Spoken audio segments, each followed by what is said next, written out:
Filature, enlèvement, torture, violation des consignes ou encore complicité de torture par aide. Voilà le tableau des chefs d'accusation retenus contre les inculpés du 4 mars dernier. Depuis ce jour, les présumés impliqués dans l'affaire Martinez-Zogo sont en détention provisoire à la prison principale de Yaoundé.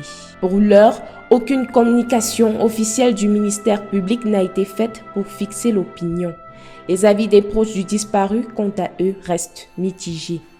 Nous restons sur notre faim quant aux qualifications retenues. Nous n'avons pas à ce stade accès au dossier et sommes comme vous, apprenant par la presse les qualifications qui ont été retenues. Je ne peux pas vous dire à ce jour si la qualification qui circule est celle qui est retenue parmi tant d'autres pour chaque individu ou c'est l'unique qualification qui a été retenue. Mais toujours est-il que les qualifications données par le commissaire du gouvernement ne lient pas le juge d'instruction et elles sont donc évolutives. Dès le départ, nous avons indiqué que nous serons une sorte de vigie dans cette procédure, veiller à ce que les droits de notre client soient respectés et que la réalité du dossier soit respectée. Le climat de tension qui pèse sur la capitale camerounaise met un coup de pression sur l'évolution des procédures en cours. De quoi questionner la suite du procès. Il faut comprendre deux choses simples. La première chose qu'il faut comprendre, c'est que inculper quelqu'un ne veut pas dire que la personne est coupable. Ça, c'est la première chose, la principale chose à comprendre.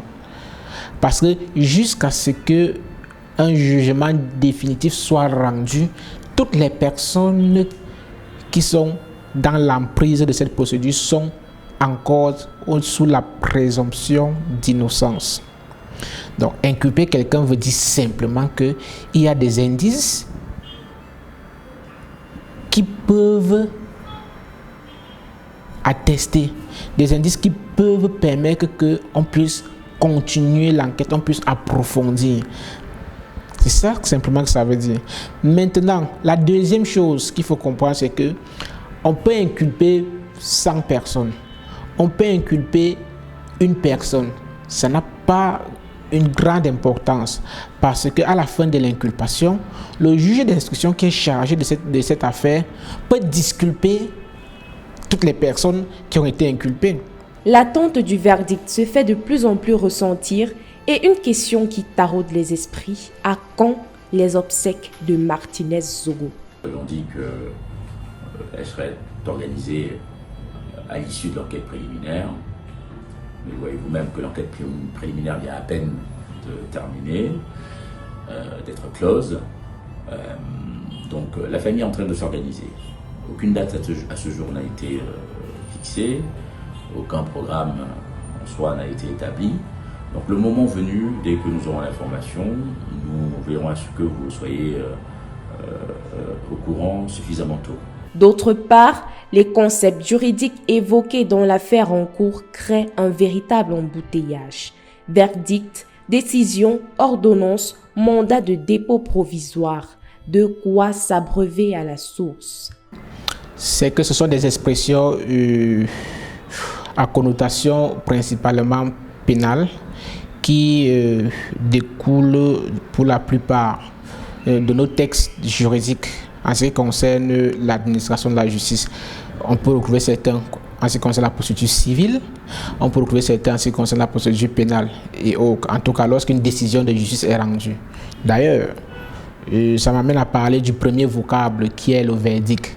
Le verdict en réalité est le prononcé de la décision lorsqu'une procédure a été officiellement ouverte. Donc au cours d'un procès, le procès a été mené